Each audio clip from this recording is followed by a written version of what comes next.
Working Fans Podcast. Cool. Yep. All right, here we go. Coming down 3, 2.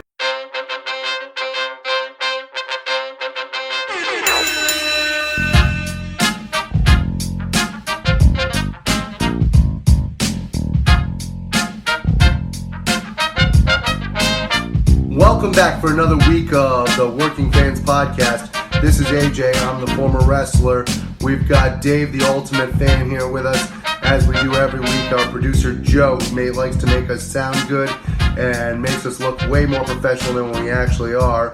As always, you can find us on Twitter, that's @FansWorking, Facebook, Working Fans Pod. We've got email where you can reach out to us, and please contact us to let us know what you think of the podcast and for any ideas that you might have. That's workingfanswrestlingpod@gmail.com. We're on Instagram where you can keep up with us at workingfanswrestling_pod. And then you can now listen to us on all major platforms, including Anchor.fm. We're on Google Podcasts, Spotify, Breaker, Overcast, Pocket Casts, Radio Public, Apple Podcasts, and you can actually check us out on YouTube. Now, it's important when you go onto the Apple Podcasts and YouTube, hit that subscribe button, give us a rating, let us know what you think so you can help us out and we can continue to do what we love and bring you guys in as fans. We want to take a minute to thank our newest sponsor on the show, 482 Designs. That is FOUR, the numbers 82 Designs, 482 Designs. You can find them on Facebook by looking up FOUR 82 Designs, at FOUR 82 Designs on Instagram. And if you want to email them, go to FOUR82designs@gmail.com. Pretty soon, we're going to be rolling out some high-quality t-shirts and stickers that were just done by the sponsor. Please check them out for any of your screen printing needs. First off, it's light years better than our first run. Also, it survived the washer and dryer. They look good, and they're good quality. Nice. And those stickers before Paco chewed them up were amazing. And luckily, we'll be getting some more in, hopefully, before we start selling them to fans. But that's FOUR 82 Designs. Welcome back for another week of the Working Fans Podcast. This week, we have two special guests because we are highlighting a special event that's going on over the next couple weekends. We want to welcome Enemy the Illest and Chumzilla. How are you guys doing today? Fucking fantastic. We're doing great. We're doing great. Enemy, you can find him on Twitter at Enemy the Illest, Facebook Enemy the Illest, same with Instagram, and it's enemytheillest.bandcamp.com. Yes. You can look for such albums as Hate Me Quietly, While You Were Sleeping, Growing Pains. Chumzilla, he's on Twitter at Chumzilla, Chumzilla on Facebook and Instagram, and it's chumzilla.bandcamp.com. Look for such albums as Terra Incognita, Take Your Time, Get Off the Earth, The Human Obscene, and The Earthman's Curse. The Earthman's Curse, is probably one of the greatest albums of all time. No joke. Not because I know you, not because I listen to it. I listen to it almost literally every single day. It's one of my favorite albums of all time. It doesn't show up in my algorithm that you do that. I don't download it. It's on my phone. So I paid for it. I actually paid for your music. There you go. Now, guys, if you could tell us a little bit about why you're here. This is Hip Hop for the Homeless 7. If you can give us a little background on it, for those not familiar. 7th year. It started many years ago as just kind of like an idea of just getting all local Connecticut artists together, volunteering their time to do something great with our music. You know, of course, we like to do shows to get paid. We do shows for fun and stuff like that. We make money doing it, which is wonderful. But it's to get everyone to donate their time this time of year to raise as much money as possible to give back to the community, the homeless shelters. It's to help with people that have nothing this time of year. Every show, every year, like locally, if like a show's in Bridgeport, it goes to the local Bridgeport facility. If the show's like we do a show in Jewett City and it goes to the St. Mary's Food Pantry, it all goes locally. We know exactly where the money's going. It comes right to us, and we distribute it properly to the right means. Every year it gets bigger and bigger and bigger and better. And it's this year. I already know that our goal was like $5,000 because last year we did about $5,000 in donations, and I think we're almost up to that right now because we have a GoFundMe page for it, which is on my Instagram bio and my Facebook bio and all my links for my websites. The link is there to donate, and we're already up to almost $5,000, and the shows haven't even started yet. So this year is going to be the biggest year. It's going to be awesome. It's going to be huge. It's really exciting to see that people are already donating so much money and they're already supporting it, and it hasn't even started yet. So it's really phenomenal to see. So thank you, everyone, already for donating. Yeah, it's actually at 4,440 as of this morning. Yes. And I was mind blown that it's that close to the goal. Oh, you broke. And the first show is what? First show is on the 4th, so it's in Friday. 2 days. Yeah, 2 days in New Britain. It starts. I keep forgetting we're in December already. It's December already. It's December. Yeah, it's crazy how quick it came, especially with how COVID has affected everything this year. like a first date. It's what? How quick it came. Chum has got jokes. I really like this guy. I DJ a bunch of comedy shows. Now, I was telling Joe before we started this, because he was telling me, you guys' name, and he said Chumzilla, and I was laughing, because at first I'm like, oh, that's fun. Then I'm like, to equate this to pro wrestling, I'm like, why can't he have a normal name like Henry O. Godwin? I'm like thinking what the fuck am I talking about? So. Phineas I got him. Phineas I got him, he said? Yes. Hog pig. They're right. There was the pig and the hog farmer, yes. But I want to ask you, because Joe had said you were on the Art of Wrestling podcast with Cole Cabana. How did that come about? And maybe tell me a little about your wrestling fandom. Well, Cole posted a thing where he was like looking to help out independent artists on promoting through his podcast during COVID, get more like a spotlight or whatever.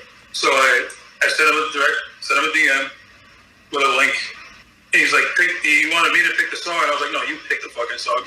So, and he picked the joint featuring Eric Lamb, and he threw it on there. Which song? On site. The solo joint. Shout out to Eric Lamb, one of the greatest, funkiest rappers around. So. Yeah. And the thing is that Cole actually did some digging on me about where I'm from and all this stuff. So it was pretty cool. Yeah, I couldn't believe it when I heard it on there. I was like, holy shit, it's cool to hear somebody from around here get that kind of exposure. Yeah, Cole's a cool dude, man. He's a good dude. Yeah, now, Enemy, who are some of the artists that are going to be featured on this Hip Hop for the Homeless tour? It's the only thing I didn't write down. That's okay. There's tons and tons of people. Chumzilla being one of them, because he's a staple. He's a cornerstone, and he does a lot. He puts up a lot of crap. So shout out to Chum for being patient with all the that don't know Chum too much. I have a list in front of me, so I'm gonna be rude and read off it. There's Chesty's gonna be there. Ben Grimm's doing it. Big Murph, Jobo, Muggsy, myself, Strife, Joey Bats, Gambit, Sketch, Cataclysm. Who's out? Justin Lifshitz, Massachusetts, and Live Mike. Did I say that wrong? Or is it? Chef the Chef. There's tons and tons of artists.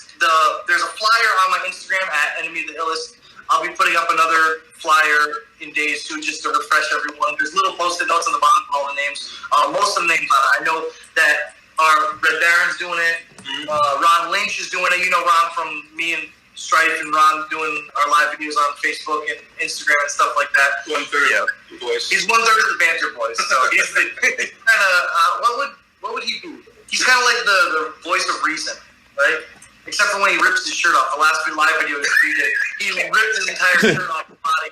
I kind of asked him to, but I didn't know he was actually going to do it. So did you do the whole build up? No, he faked it, and I heard the neck of his shirt kind of rip, and I said, "Dude, just rip your shirt off." And he just took right off, and I was like, "Why did you do that?" He went full Hogan with it. I wish you would have done the full, Yeah.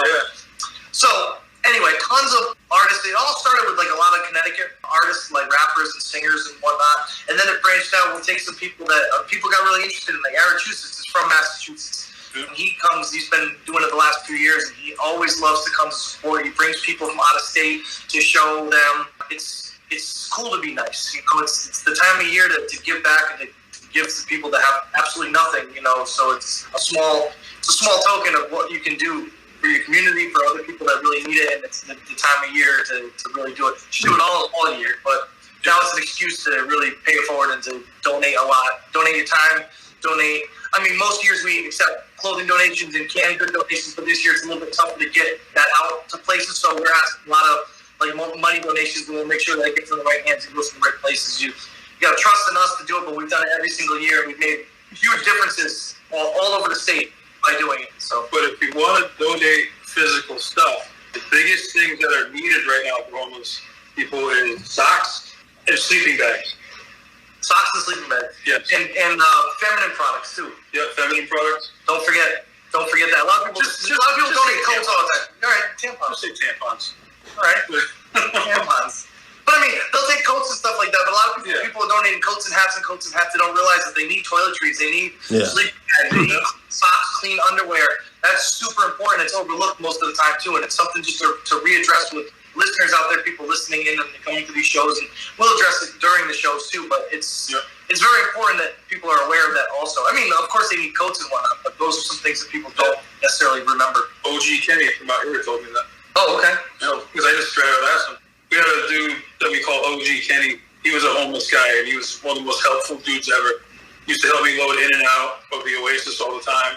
Help me move to 3 different studios and ask for nothing in return. Yeah, just to help, use this as a helper. You know. Nice, and it's good that you're able to start a tradition of giving back to people like that. Yeah, it's trying to spread it so people understand that it's easy enough to do, so do it all the time. You know. I'm just curious, as performers, I hear wrestlers and even athletes say that, sometimes doing promotion, obviously you want to promote this is a great cause, but sometimes promotion and stuff like that for events is a bit of a grind. What do you guys think? You obviously must love performing, but what are some of the drawbacks, doing what you do? As far as promotion is concerned, we rely so much nowadays.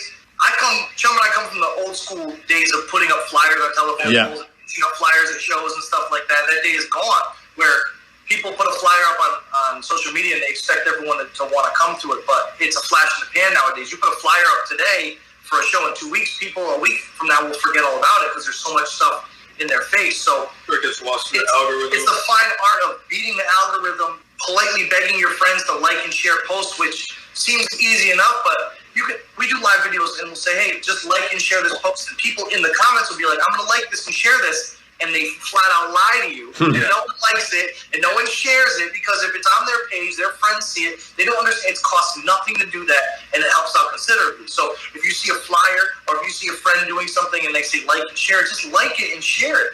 You share memes about Star Wars, farts, Star Wars and farts. Those are the only 2 memes I really absolutely love. So and flyers for shows. But it's become a real tough grind because one, everyone is oversaturating everything. Everybody raps and everybody has a show and everyone is, everyone's doing it. So it's you have to find a good time to get in there, and you have to use your social media as a tool if you want, or you can use it as a toy. Things are either tools or toys. That's it. So trying to use it as a tool, trying to beat that algorithm and outsmart what's going on, that's one of the toughest parts, is to get people to actually come out to things, which in turn this year should be a great turnout, because most years in the past we've had weather problems where snow's kept people away.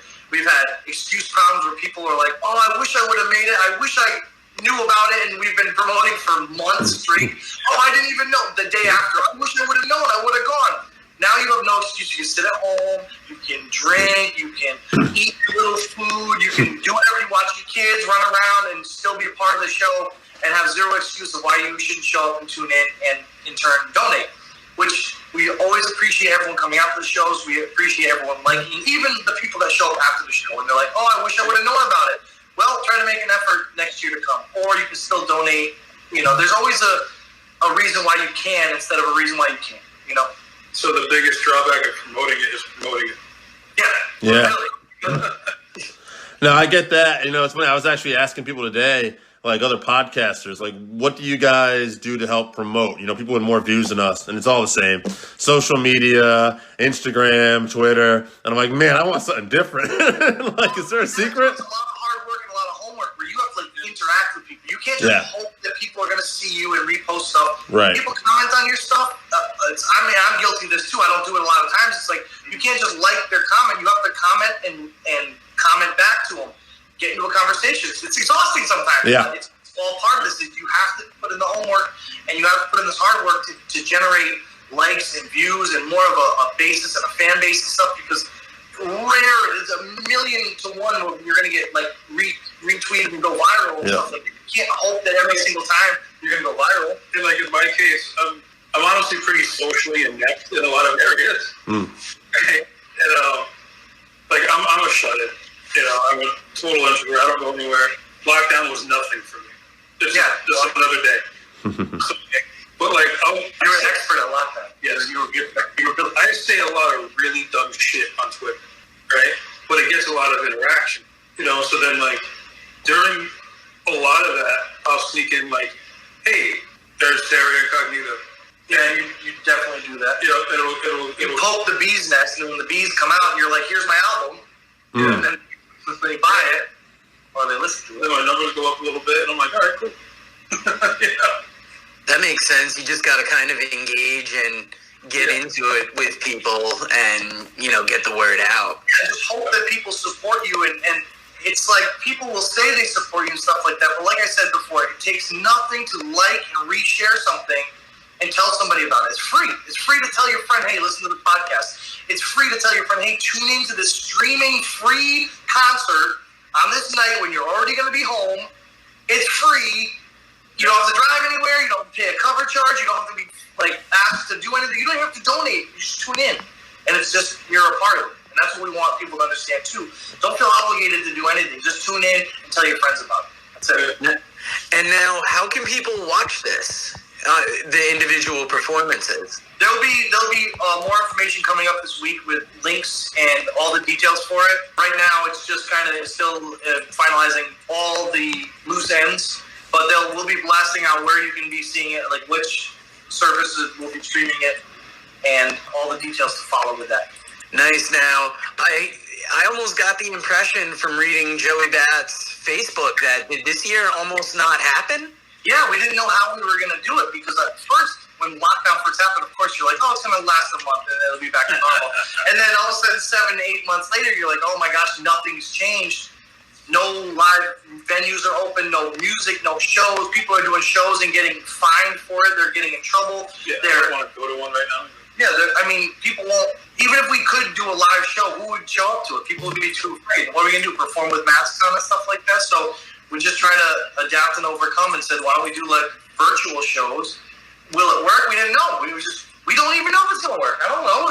We've never done this before. So it relies solely on the people tuning in and supporting it, trying to make this year the best we can make it with what we have, the cards, the hands we were dealt. We're trying to do our best. So with that said, you know, we want people to still support, but even more so this year, because it's like it's so outside of what we're used to.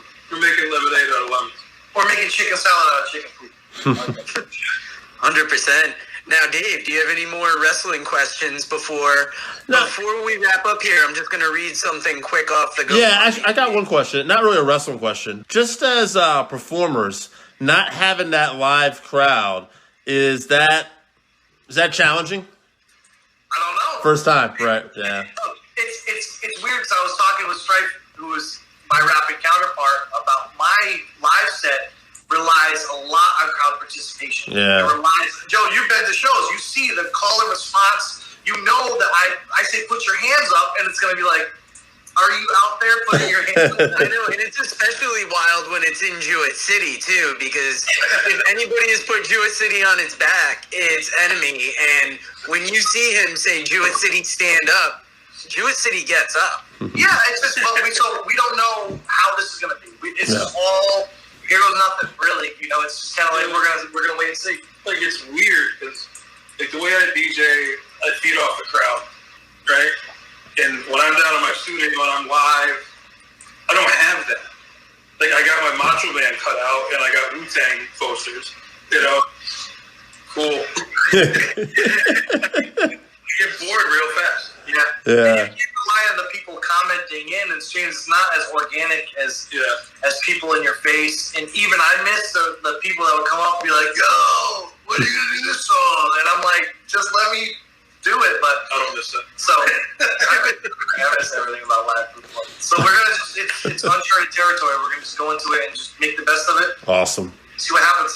All right. Nice. Well, we will definitely be checking out for that. And here's something I got quick off the GoFundMe page. It just says, we are trying to raise $5,000, and here's the breakdown. With these funds, we can ensure that all 5 shelters, the 5 cities, I'm guessing, and organizations who we are working with get $600 each, and they can cover all expenses for the T-shirts, because a $25 donation gets you a T-shirt, and that'll cover anything that wasn't covered by the sponsors, and they can make sure that all production is completely taken care of. Virtual performances are definitely popular now, but we want to make sure that we can bring you the best quality shows we can.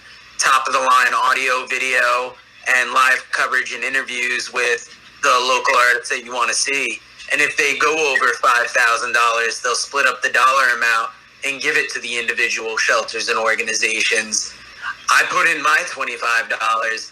I'm hoping that all our listeners can too, especially the ones in the area. But even if you're not in the area, contribute. Yeah, I mean, Chum, if you can give us one last reason to contribute and just one outgoing message. The reason to contribute is because it's the right thing to do. Peace. It is. What? Yeah, it is the right thing to do. It's the right thing to do. It's like this time of year, you have a little bit of something. You have food in your fridge. You have electricity. You have Wi-Fi. You just bought the new Star Wars Squadrons game. You know, it's like you have the money for that, like little bit of stuff. So just give a little bit to someone that has absolutely nothing. That's it. That's what I got. And where it is, I don't know if I'm allowed to say this. I don't care. This is what I'm here for. Some guys that work at WWE are handling production for the Hartford show. Oh, Wow. nice. Yeah, you even got an It's exclusive. a goddamn exclusive. I love it. Nice. So that lets the whistle right there a little bit. Joey can yell at me all he wants, right? Were you supposed to say that? I don't know. Well, it's been said. All right, well, this will release tomorrow, so we will, well, shit, now when people are hearing it, it'll be today, but hey, it'll be out there. Guys, thank you so much for joining us. Thanks, guys. Best of luck, and we will be watching you. Thank you, guys. Thank you. All right, have a good night. All right, everybody. It's the Working Fans Podcast with Dave versus AJ. And we're going right into it because AJ's on the road and he doesn't even know what the debate's going to be. So I'm going to tell you right now, and we're going to get right into it. This is about as raw as it gets, folks. AJ, today's debate is going to be who is the better ECW heavyweight champion, Shane Douglas or Tazz? That's an easy one. I'll take Shane Douglas. Shane Douglas it is. All right, so I got to defend Tazz. So here it goes. Tazz is the most probably legitimate champion there was in ECW in a sense that he really had a bigger aura than anybody. I don't think there was a bigger presence, despite his size, than Tazz.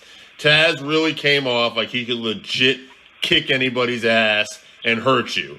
We thought that guy was the baddest motherfucker on the planet. Now, he wasn't. He was a tough guy, but he really was good at carrying himself in a way that you thought nobody could touch him. I think that's a pretty fair assessment. Well, he carried himself in a way that even when he finally got to the WWE, fucking Kurt Angle believed his gimmick. Right. Very good. Yeah, right, exactly. So, yeah, it's amazing to think about that. You know, now, before we even get into you're going to defend Shane, we have to tell people you're actually a pretty big Tazz fan. Oh, I am. Right. I believe Tazz was one of those people, though, in ECW who didn't need a title. Right. And his runs as a champion were not necessarily a big part of ECW growing. I think it's what he did when he wasn't a champion that helped. Now, if you want to talk about who is the more important star to ECW, it's a whole nother can of worms. Sure. Who was bigger as the actual ECW heavyweight champion? My God, the franchise made everybody look like gold. Yeah, I mean, you know, it's funny because he was the guy that kind of first put the belt on the map. He was the guy, you know, he threw down the NWA title, which I think is a very significant part in the history of that brand. So it's a little hard to argue that. And that was something I was thinking about this as we were going on. You know, it's interesting because, I gave you the choice, so I think you can kind of see I'm kind of leaning towards Shane a little bit too. Well, here's the thing about both of them. Yeah. Both of them had the same thing happen to them too. Yeah. Neither one of them were able to translate to the bigger show. For whatever reason, the WWE and WCW didn't know what to do with either one of them, even though both of them were absolutely phenomenal in getting over in ECW. Now, how much of that is because ECW wasn't Paul Heyman telling them exactly what to do, whereas the WWE and WCW was do this, do this, do this, and not allowing them to actually invest in their own creation. No, that's definitely fair. At the end of the day, too, what do you prefer? I mean, as a worker, I don't know. I really like Tazz's matches. I think Shane is a little more of a classic, old-school guy, and he's a great worker. But to me, Tazz is just, I don't know, I like the hard-nosed, hard-hitting suplex style. I'm sure Shane Douglas is going to love what I'm about to say. Shane Douglas was the Ric Flair of ECW. He was the guy who could go in there and have a classic wrestling match or a fight with anybody on the roster and make them look good, whereas Tazz was your hooker, and he wasn't going out there necessarily to have a tight match with people. Very seldom did he have a match where both people really shined in the match. Right. He had a little bit of that Steiner Brothers in him, mixed in with more of a submission style. Well, the majority of his wrestling style was judo throws and tap outs. Right, So right. you're not exactly talking about getting over other talent. Yeah, he did get over Bam Bam Bigelow in a big way, but in fairness, Bam Bam was a big star, and it would have looked ridiculous if Tazz just threw around a 400-pound, 6-foot, whatever tall guy when Tazz is all of about 5'6" and 240 pounds. Yeah, and it's funny because I don't think Bam Bam would have allowed that to happen anyway. But, to give an idea of how people still believe in Tazz, I listen to a lot of other podcasts. I listen to a lot of other wrestling news sites. Man, I have not heard one problem people had this week, and I know he did it from behind, of Tazz choking out Cody Rhodes. Yeah, and could you imagine if another retired wrestler who we know has neck and back problems came out and did the same thing? Let's say even Tully Blanchard. Could you imagine if Tully Blanchard had grabbed Cody from behind and just choked him out? Yeah, Cody, Jake the Snake Roberts with a DDT, and none of those. I don't think anybody would have been. But Tazz has been more of an announcer and a manager for going over a decade now. I want to say it's been a long time. If you compare Tazz's announcing and commentating to his wrestling, I'm pretty sure he's actually now officially done that more than he wrestled. Yeah, no doubt. Because he only wrestled till the early 2000s, and he started in 87, 88? Yeah. So It's got to be pretty close. He spent almost as much of his career, if not more, now commentating. yeah, no, that's probably a fair assessment. Yeah, and I thought about it, but I haven't heard anybody else mention it. I thought it was very interesting that this guy who's been a manager and an announcer for the last so many years choked out one of their top baby faces. But I think that speaks to how people view him, how Tony Khan probably views him. The fact that Tony Khan let him have the FTW belt. Where does this go? Yeah. Tazz has said that physically he has no capability of wrestling. Right. That he has numbness in his body and all kinds of... I know his son, who, what's his son's name, Shooter or whatever? Hooks, there you go. Yeah. I know that his son has a similar background, but unlike Dominic Mysterio, who is considerably taller than Ray, Hook looks to be about the same size as Tazz, but without the actual build. I'm going to read a couple. I want to get back to this debate a little bit. I'm going to read a couple things, and then we'll go who everybody voted on. Jake St. John really didn't give me a vote. That's why I'm going to read what he said. It's so tough because they both fit their role. Shane was the pro wrestler that was kingpin in a land of degenerate brawlers. He brought respect to the ECW World Title based on him winning the NWA World Title tournament and brought the edge to throwing the belt down. he had the prestigious lineage that he could attach to the ECW belt. But Tazz was a homegrown badass that had the ECW edge. So when he won the title and just bulldozed bigger wrestlers and shoot fighters, he was the champion ECW fans wanted. I would put Raven in this category as the three of them did their roles to get over the title. The belt always seemed to be on the right person at the right time in ECW. Okay. Here's the thing about Tazz, too, and obviously this will work a little bit more towards your point. Tazz is actually, you talk about homegrown, he went from being the Tazz maniac who didn't talk with the wild hair and didn't really do much of anything as to communicating. He went from that to being this badass who came out and would cut these promos where you were like, wow, this motherfucker's legit.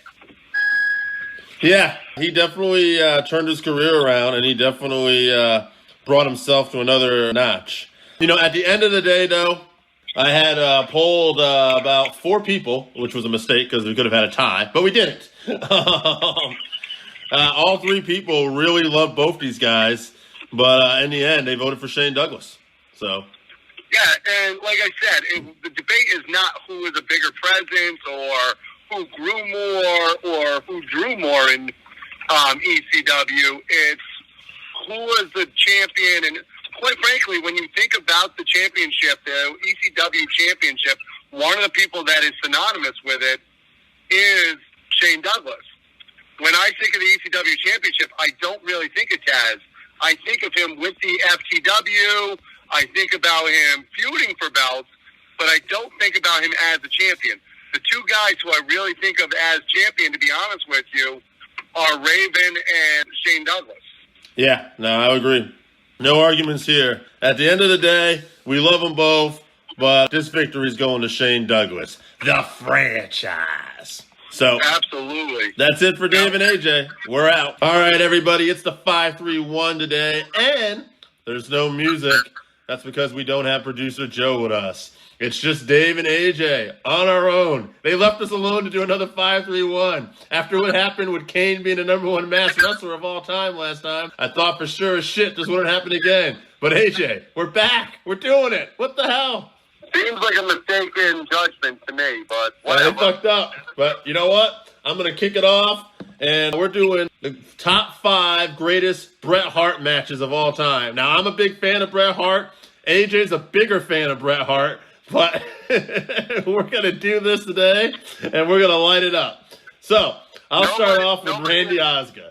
He's got Bret Hart's match with Mr. Perfect from 1993 King of the Ring, the semifinals, which was an awesome match. I'm glad he picked that, because I thought being that it was a semifinal of King of the Ring, people might miss that. But nope, we got it. Hart and Austin from the I Quit match. I have a feeling that's going to be on a lot of lists. Bret Hart versus Owen Hart, SummerSlam 94. Bret Hart versus the Bulldog in Your House 95. Randy hit him with the deep cuts. He didn't go with SummerSlam 92. And Bret versus Piper, Mania 8. Kevin Sullivan in the background at your house. What's going on there? Yes. Who let the dog down? Yes. My first one is actually... Hold on 1 second. Yeah, we're gonna shoot on that dog. He's just going out to his car, folks. Little on the yappy side. Sorry. I've got Over AF, the wrestling podcast, the second best wrestling podcast behind us, maybe. It's beautiful. I personally love these guys. They're great guys, and they are over as fuck. They've got Bret versus Perfect at SummerSlam 91. They've got the Shawn Michaels Bret Hart ladder match. Some say the original ladder match. They've got The Undertaker, SummerSlam 97. Yeah. Austin at WrestleMania 13. And Savage at Slamboree 98. Wow. Talk about going for a deep cut. Yeah, that is wild. I wouldn't have thought of... Who remembers Bret Hart versus Savage at Slamboree 98? There's not a lot of Bret Hart WCW matches I remember. There is one on this list that you'll eventually see that I do remember. That Savage 98 was not one of them. So, good to them. I have one on my list also, but I have only one. I'm going to go... All right, we're going to go right into the next one here. We got Mike Flynn, who's got WrestleMania 13, Steve Austin. WrestleMania 10, Owen Hart. The Bulldog, SummerSlam 92.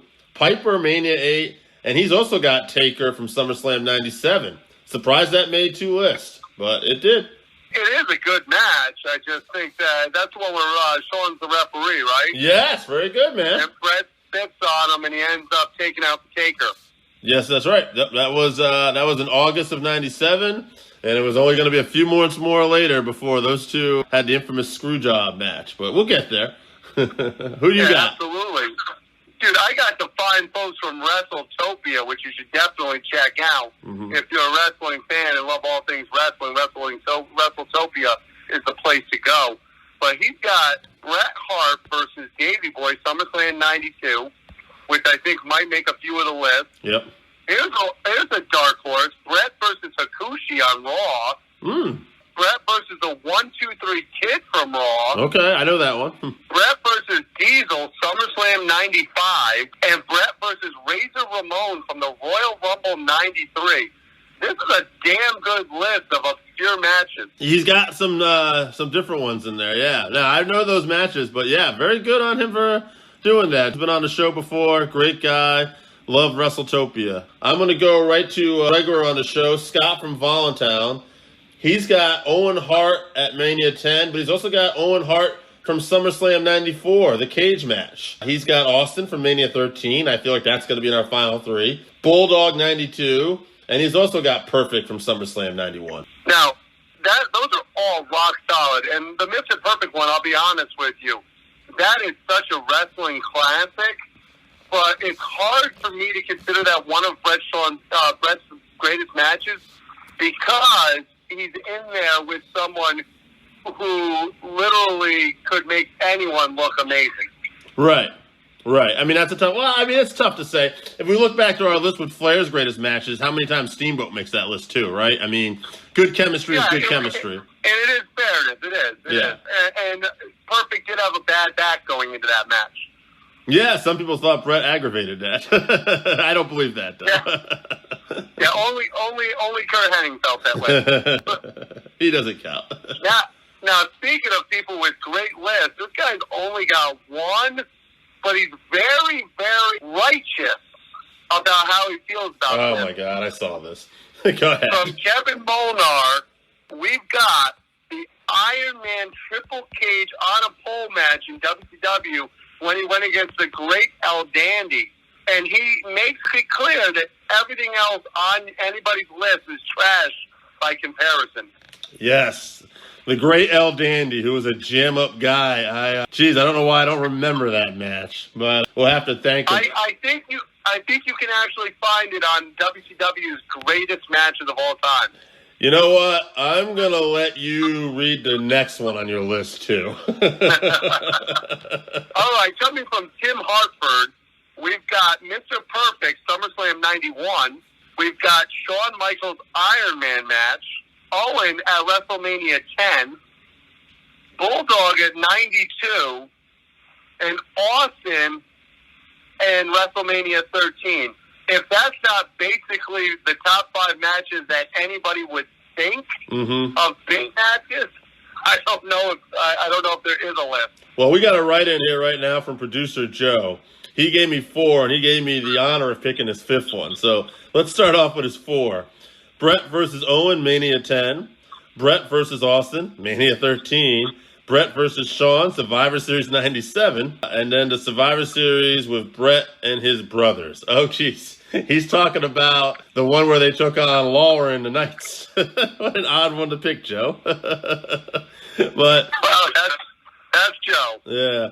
And number 5, since I get to pick, gentleman's choice, first time only, I think Joe was going to pick that Canadian Stampede match where it was all 5 members of the Hart Foundation that took on, I believe it was Ken Shamrock, the Legion of Doom, Goldust, and Steve Austin. Yeah, you know what? That's actually a hell of a match. It is. And not many people think about it because it's like, a multi-person match. So I'm going to put that on Joe's list. Yeah. The problem is being a multi-person, it's hard to say it's somebody's defining match. I wouldn't say it's a defining match, but boy, when you think about that crowd reaction, I consider that the greatest multi-person match of all time that isn't a War Games. Absolutely. Yeah. It's even better than the Survivor Series tag team turmoil matches where they would have like 5 tag teams with 10 wrestlers on each side to freaking battle it out. It's way better than that. Let's continue on. You have another list, I'm sure. Well, this just came in from the Pony Express. I think part of it's by Carrier Pigeon from New Hampshire. It is Jesse coming to us live and in black and white. It is the Hart Foundation versus Demolition, SummerSlam 1990. Bret versus the Bulldogs, SummerSlam 92. Bret Austin, WrestleMania 13. Bret versus Owen, SummerSlam 94. Yes. And then he steals a match from my list. I don't know how he saw this. Bret versus Benoit from 10-4-99 Nitro. You know what's funny? I'm going to go right into Zach's list here. He's got Owen Hart, Mania 10. Austin, Mania 13. He's got Diesel, the Survivor Series 95, because, to quote him, it was actually a fun Kevin Nash match and the title switched hands. How can you not like this? Bulldog 92. And then he's got Benoit Nitro, which I'm assuming is the same Nitro match. So... We also, that is incredible. Yes. I'm glad everybody's stealing my thunder. I knew I should have went last. I should have went first. Correct. All right, so coming from The Buzz, yes, or the hottest new network in all of entertainment, we've got Bret, even my dogs are fired up about it. Very fired up. We've got Bret versus Owen at WrestleMania 10, Bret versus the Bulldogs, SummerSlam London, Bret versus Austin, Mania 13. We got Bret versus Perfect, King of the Ring semifinal. Oh, multiple lists. That's a good Perfect match. I can't believe that actually got in it. And then Bret versus The Undertaker has made the list again. That was a good one. We're going to go to the final list, not counting me. We got, and whoever else you have. I got Jake. He's got versus Owen. He didn't really specify, but that's okay. All of them together. Yes. Stone Cold in the I Quit match. Davey Boy for the IC belt, SummerSlam. HBK, the Montreal Screwjob for historical purposes only. And his first world title match against Ric Flair. Ironically, so far, unless you got something about to hit me with, Ric Flair and Bret Hart, this is the only time it's made a list today. Well, the funny thing is, Ric Flair does not consider that one of his better matches. If you ask him, he'll say that he wasn't really fully himself, that he was having problems with his equilibrium. Yes. And Bret also not thrilled with the match, didn't feel like Flair gave him everything he had. No. That's kind of interesting that Jake lifts it, even though both of the wrestlers involved in it basically shit on the match. Well, Jake has become a Bret Hart fan over the years from talking to him, so maybe he just looks at that as like, one of those big things for him. But yeah, I know what you mean. I was a fan when it happened, but looking back at his body of work, it was definitely not one of Bret's better, or one of Flair's better matches. So do you think COVID actually caused Jake to become a Bret fan? No, he's been a Bret fan for a few years now when I talked to him. I thought maybe a little bit of damage happened from illness. No. So I've got Alex Benison all the way from the great city of London over in the UK. He's actually on the Buzz, and you can check him out. He talks all things football on the Buzz, and he's actually doing a live show while we're recording this, which I am partially watching while recording this. So, yes, I'm very focused. Owen versus Bret Hart, King of the Ring. Austin, WrestleMania 13. Canadian Stampede versus Team USA, back at it again. Yep. Bret versus the Bulldog from SummerSlam in Wembley. Hard to believe a guy over in London thought that Bret versus Bulldog in Wembley might be one of the top matches. And then Bret versus HBK. I'm hoping he means the Iron Man match. He did not put which one he means, although the work rate at Montreal Screwjob, to me, top rate. They did seem to be working with each other very well. I'm going to go with me, and I'll let you finish up then. I was going to say, I believe it's just down to you and I. Yes, I got Mania 13 with Austin. I can't not put that in here. I got the Canadian Stampede. I got his WrestleMania 8 match with Rowdy Piper for the IC belt.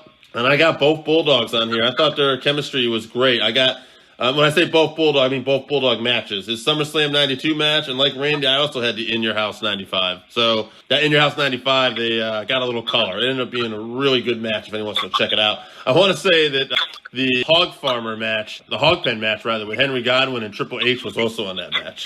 So on that card. Yes, that was a scene stealer. So what do you got for your final list here? So I've got Bret versus Austin, the WrestleMania submission match. I think that not only did Bret elevate Austin in that match and help get Austin put really on the map, but they put together a hell of a match considering Austin at that point in his career, not a submission wrestler. And most people going into the match were like, why the hell is this a submission match? And then it was Bret versus Shawn the Iron Man match. To be able to go as long as they did and be able to put on the shows that they did with as little rest holds as they did, absolutely phenomenal match. Bret versus Owen at Mania, obviously 10. That's Bret versus Bulldog, straight to you from London at Wembley Stadium. And then I want to be very clear about this. I've got Bret versus Benoit, but the Bret versus Benoit that I have is actually from the tribute show that they did right after Owen passed away. Yeah, right. It might have been almost a year. It was a little time because Bret took some time off for that, but I know what you mean. Yeah, but it was basically Bret's first match back. And it was in the Kemper Arena. Exactly. Yeah. And the emotions in that match, especially between the two of them, with Benoit coming out of the dungeon and with Bret Hart, the emotions going into that match and the match that they put on was absolutely phenomenal. I agree. You know, when you got to look at what the people voted here, when I'm looking over the list, the three that jump out to my mind here, we'll see if you take, I think the first two are obvious to me. I think it's Austin at Mania 13 and Bulldog at SummerSlam 92. After that, I tend to think that I'm seeing more Bret versus Owen at Mania 10. I don't know about you, though. What are you seeing here? That was actually the one that I was thinking, unfortunately. Mm-hmm. I hate to agree, but I think that not only did that match, was it a phenomenal match, but once again, you talk about him getting somebody over. Yeah. Bret does the honors for Owen in that match, really gets Owen over as your classic heel, makes him into a superstar overnight, and it really was off to the races with Owen from that point. Now, would we say that's one of Bret's better traits, getting people over? Because if you look at these final three I'm looking at here, he lost to Bulldog at 92 as well, and WrestleMania 13, although he didn't lose, it ended up being a swap for heel versus face, and I don't think anybody got Steve Austin over more at that time to be ready for the run he got. You know, it's funny. Bret's reputation is for being somewhat selfish in wrestling at this point because I think people have gotten used to the bitter Bret Hart. And if you look at his body of work, you look at these matches, he got Bulldog over, he got Owen over, he got Austin over. It's just one. Even Shawn, to a point, in that Iron Man match, was given the rub still. Even early on, when Shawn was the Intercontinental Champion, some of his best matches and the ones that helped get him over were versus Bret Hart when Bret was the Intercontinental Champion. Quick sidebar. In your opinion, we don't know the man personally. I'm a huge fan, obviously, of his work. Is Bret Hart the person you think guilty of caring too much? I think he is. I think that he also got... One of the things we talk about in wrestling is becoming a mark for your own gimmick. Mm-hmm. And that is very dangerous because you want to live your gimmick to a point because you have to make it believable and you have to make people invested in it.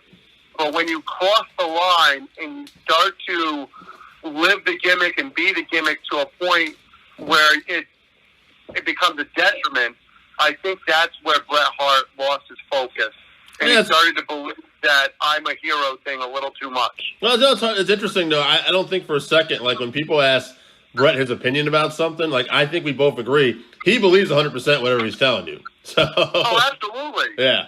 And when I say living the gimmick, I mean it to a point where you become the gimmick. No, I know what you mean. Yeah. Yeah, it's definitely, it's gotta be a real close one with him because he is legit a member of, like, you know, like, that can't be too far of who he was. You know, like, he was part of the Hart family. So it's interesting, but I know what you mean. But it almost got to a point where, like, Pierre in Quebec going, whoa, I can't lose to Diesel. What are you talking about? Right. I mean, I would. You realize where we are? We're in Quebec. I would argue there's a difference between Pierre and Bret, but I know what you're trying to say. No, I'm not saying that it's necessarily exactly the same. Right. But Bret Hart, when you get to Canada, the idea of him handing over the world title to Shawn Michaels in Canada, I think if it's anywhere else on the planet, but I think he legitimately felt that he would be letting Canada down so much, giving the belt to Shawn, that he just couldn't live with it. I'm gonna side. We're gonna put this aside because I feel like me and you could end up doing a whole nother episode about this. But we're gonna go to the final three. We got Austin 13, Bulldog 92, Owen 10. We said we're gonna have Owen in there. I would say, who's leaving first? What do you think? Oh Christ! I'd throw Bulldog out first. Okay. In the great scheme of things, it was a big match in the time period. Mm-hmm. But when you talk about comparing it to that first match against Owen and that how much he got over Austin in the beginning of the Austin era there, Bulldog never went anywhere from there. Right. If we can talk about this on another episode, but to me, Bulldog's one of the biggest letdowns in the history of wrestling. Wow, coming in hot. I'm going to say I have no problem taking that match out, though. At the end of the day, to me, I don't know how we don't go with Austin and Bret Mania 13. It seems to be a popper among our fans.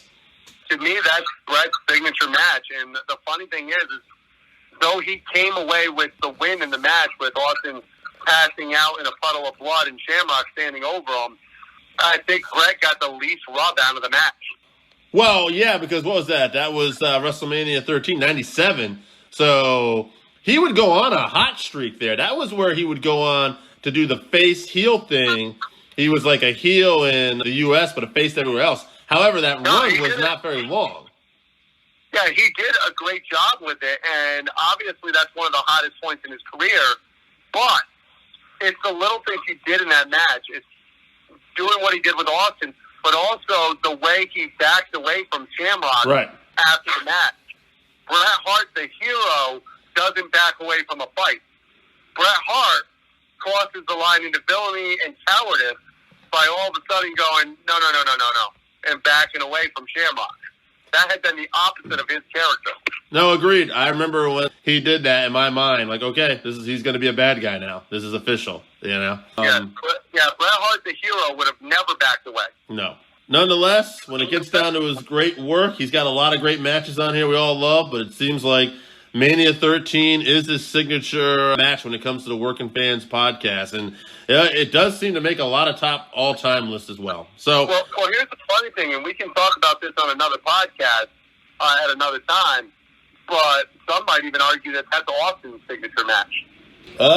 Yeah, that could definitely. Man, I got like hurricane winds happening at my house. On that note, I'm going through the same thing. That's why the dogs are going nuts. Yeah. On that note, we were happy to bring this 531 for you while we are still here. All right, everybody. That's Dave. This is Dave. That's AJ. We're out. All right, so that wraps us up for this week. Thank you again for listening to the Working Fans podcast. So as always, you can find us on Twitter at FansWorking. Our Facebook page is Working Fans Wrestling Pod. We have email where you can reach out to us and let us know what you think also. That's workingfanswrestlingpod@gmail.com. Follow us on Instagram, workingfanswrestling_pod. And then as always, please continue to listen to us on Anchor.fm, Google Podcasts, Spotify, Breaker, Overcast, Pocket Cast, Radio Public, all your major platforms. If you're following us on Apple Podcasts, which we are also on now, and YouTube, please make sure you subscribe and give us a 5-star rating. It helps us bring you these podcasts where we get to talk to you and talk with you every week.